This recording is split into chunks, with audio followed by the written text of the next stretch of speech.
What's the meaning of Burmese?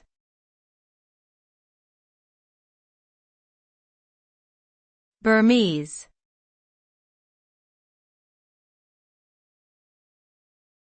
Burmese.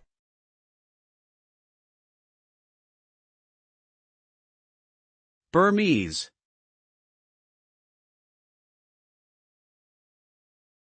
Burmese.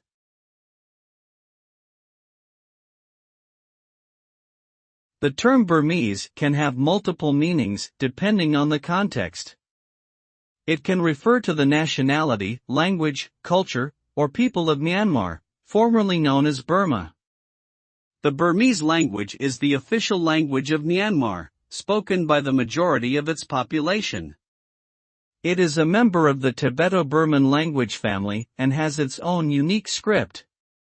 The Burmese people have a rich cultural heritage, including traditional music, dance, and festivals. However, in recent years, Myanmar has been plagued by political instability and human rights abuses, which have affected the lives of many Burmese people.